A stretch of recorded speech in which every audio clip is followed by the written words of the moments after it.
यीशु के 36 चमत्कार ही क्यों? Question mark. बहुत ध्यान से सुनना, मजा आएगा। रिपीट करता हूं, यीशु के 36 चमत्कार ही क्यों? 36 मिरेकल्स ही क्यों? व्हाई? Question mark. तो आप जानते हैं कि परमेश्वर का सब नंबरों में विशेष करके 2 नंबर अलग अलग बहुत पसंद है परमेश्वर को, या बहुत बार हम बाइबल में पढ़ते हैं। एक है नंबर 3 और दूसरा है नंबर 12। अगर 3 को 12 से गुना करें, आपको पता है आंकड़ा क्या आएगा? 36। अब आप सोचिए, 3 ये जो नंबर है, पिता पुत्र पवित्र आत्मा, तीसरे दिन उनको पवित्र करो। 3 दिन बाद, या 3 आप कई बार बाइबल में पढ़ते हैं। 3 साल आप कई बार बाइबल में पढ़ते हैं। 30 नंबर आप कई बार बाइबल में पढ़ते हैं। 12 का तो प्रश्न ही खत्म हो गया। 12 ट्राइब्स हैं, 12 फाटक हैं स्वर्ग में, 12 छेले हैं, 12 आपके क्या कहते हैं प्राचीन हैं, 12 स्वर्ग में सिंहासन, 12 24। ये जो शब्द है ना 3 और 12, इसको कहते हैं, अगर आप गुना करोगे तो 36 होते हैं। अब आप सोच के देखिए कि परमेश्वर कितना पर्टिकुलर है, परमेश्वर कितना सटीक है। हर चीज में वो अपने आप को सिद्ध रखता है, परफेक्ट रखता है। तो जिसके चलते जो रिकॉर्ड किया गया, किसी ने मुझे बीच में कहा था कि 36 नहीं 37 है। ये क्यों ऐसा हो रहा है? ओके 36 नहीं 37 है। मैंने पूछा 37th वाला कौन सा है? बोला पानी पे चले। कौन? यीशु जी। ऑफ कोर्स वो चमत्कार है, लेकिन यीशु के लिए वो चमत्कार नहीं है ना, क्योंकि वो परमेश्वर है। अगर हम कहेंगे कि परमेश्वर पानी पे नहीं चल सकता, अगर चलता है तो वो चमत्कार है, तो फिर वो परमेश्वर कैसा हुआ? परमेश्वर पानी पे चल सकता है, परमेश्वर बातें कर सकता है, आकाश में से बातें कर सकता है, उसको चमत्कार में नहीं गिनेंगे, क्योंकि वो तो उसके नेचर में है। इसलिए 36 गिना गया है। ओके ना, यीशु के 36 चमत्कारों को 4 हिस्सों में बांटा जा सकता है। We can divide in 4 parts. 4 हिस्सों में बांटा जा सकता है। पहला हिस्सा प्रकृति चमत्कार, नेचर मिरेकल्स, जिसमें आता है तूफानों को शांत करना, पेड़ को श्राप देना, मछलियों को पकड़वाना। यह है नेचर का मिरेकल या प्रकृति चमत्कार। दूसरा शारीरिक चमत्कार, फिजिकल मिरेकल्स, अंधे, लंगड़े, गूंगे, बहरे, लकवे, कोढ़ियों को ठीक करना, यह दूसरा श्रेणी में आता है। तीसरा दुष्ट आत्मा को निकालना। चौथा मुर्दों को जिंदा करना। यीशु के 36 चमत्कारों को आप ये 4 हिस्सों में बांट सकते हैं, और ये 4 के बाहर आपको दूसरा कोई 5वां हिस्सा नहीं मिलेगा। Can you believe this? क्या अद्भुत है, और कितना कुछ हम इसमें से सीख सकते हैं। क्या कभी आपने 4 किताबों को ऐसे पढ़ा था? या आज आपको पढ़ना होगा, आज आपको पढ़ना होगा, समझना होगा। तो अब प्रश्न उठता है, यीशु ने इतने चमत्कार क्यों किए?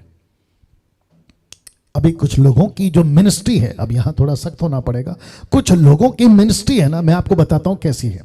आपको याद होगा कि यीशु मसीह ने अपने चेलों को पूछा, मत्ती की किताब उसका 16 अध्याय वचन 13 में, मैथ्यू 16:13, यीशु ने पूछा, यार एक काम करो, बताओ कि लोग मेरे बारे में क्या राय रखते हैं, लोग मुझे क्या कहते हैं। चेलों ने कहा कि अरे प्रभु, कोई तो आपको जॉन द बैप्टिस्ट कहता है, कोई आपको एलिया कहता है, कोई आपको जरमाया कहता है, और कोई कहता है कि प्रॉफिट में से कोई एक है। 4 कैटेगरी। यीशु का माथा चकराया होगा, बोला बाप रे, मैं यहाँ काम कर रहा हूँ, लोगों को ठीक कर रहा हूँ, ये लोगों ने मेरे को 4 हिस्सों में बांट दिया। तब यीशु ने पीटर को पूछा कि पीटर तू क्या कहता है? और वो तो शुक्र है कि परमेश्वर की आत्मा ने पीटर की जबान पे ये शब्द डाला कि तू मसीहा है, क्रिस्तुस मसीहा है, यीशु का अभिषेकित मसीहा परमेश्वर का।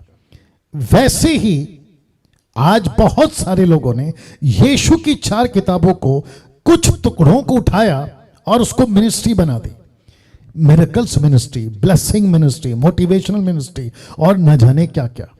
और जो असली मकसद था उसको नहीं पकड़ा, और ऊपर से चीजों को उठा लिया और मिनिस्ट्री घोषित कर दी। मुझे तो हंसी आती है कि जिनको मैं जानता हूं, जो मेरे साथ में मीटिंग्स में जब हम जाते थे, फोटोज खिंचाते थे मेरे साथ में, उन सभी को ज्यादा हिल रहा है क्या? अभी ठीक है?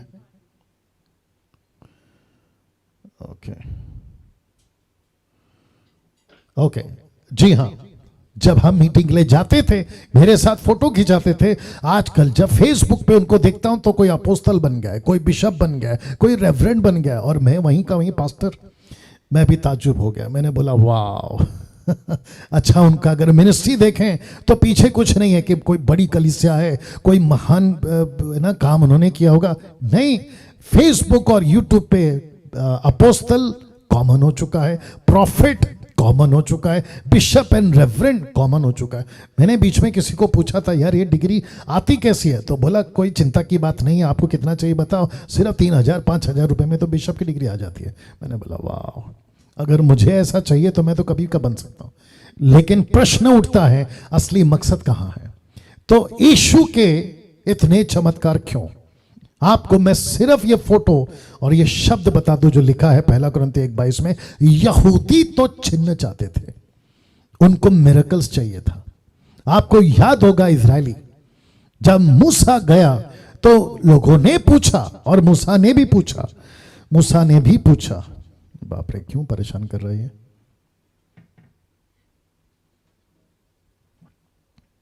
ओके, मूसा ने भी पूछा, अगर मैं गया, ये 6 लाख लोग अगर मुझे पूछे किसने भेजा है, तब परमेश्वर कहता है, बाप रे कुछ ज्यादा परेशान होती है नहीं? ओके, मूसा ने पूछा, अगर मैं गया, लोग मुझे पूछेंगे आप कौन है, किसने भेजा, मैं क्या बताऊंगा? तब परमेश्वर कहता है कुछ चिन्ह दिखा देना। उस वक्त से अभी तक और यीशु तक भी यही सिलसिला चल रहा है, जहां चमत्कार, आगे कोई बोल दे वही नमस्कार, ये वाला चक्कर चल रहा है। और जिसके चलते होता यह है कि जब तक कोई चिन्ह ना देखें उनको यकीन नहीं होता। तो पौलुस कहता है यहूदी, यहूदी उनको चिन्ह चाहिए, उनको मिरेकल्स चाहिए। और कुछ वचन आपके बीच में रख रहा हूं, मत्ती 8 का 16 से 17। जब संध्या हुई तब वे उसके पास बहुत से लोगों को लाए जिनमें दुष्ट आत्माएं थी। उसने उन आत्माओं को अपने वचन से निकाल दिया, सब बीमारों को चंगा किया, ताकि जो वचन, अब ये है पर्पस मिरेकल का, वचन यशाया ने कहा था, जो भविष्यवक्ता ने कहा गया था, वो पूरा होने के लिए उसने आप हमारी दुर्बलताओं को ले लिया और हमारी बीमारियों को उठा लिया। इसको कहते हैं पर्पस था मिरेकल्स का, पर्पस था। क्यों किया? पर्पस है। पर्पस क्या है? यहूदी चिन्ह चाहते हैं। पर्पस क्या है? ये प्रोफेसी पूरी करनी थी। कुछ लोग कहते हैं यीशु मसीह जगत में आए, मिरेकल्स मिरेकल्स मिरेकल्स, तो कुछ लोगों ने उसको क्या कर दिया, मिरेकल्स की मिनिस्ट्री स्टार्ट कर दी। लेकिन उनको नहीं पता कि मिरेकल्स के पीछे का पर्पस क्या है। यीशु कभी भी मिरेकल्स कर सकता है, अभी राइट नाउ मुर्दे को जिंदा कर सकता है, ऐसे कुछ भी कर सकता है, उसके लिए कुछ भी असंभव नहीं। लेकिन हर मिरेकल्स के पीछे पर्पस होना चाहिए। हम बाबा थोड़ी हैं। मुझे बीच में किसी ने कॉल किया था और मुझे कहा कि पास्टर डैनियल प्रार्थना करके बता सकते हो कि मेरा भविष्य क्या होगा? अरे वाह, बस फर्क इतना है कि मैं तोता लेके नहीं बैठा था।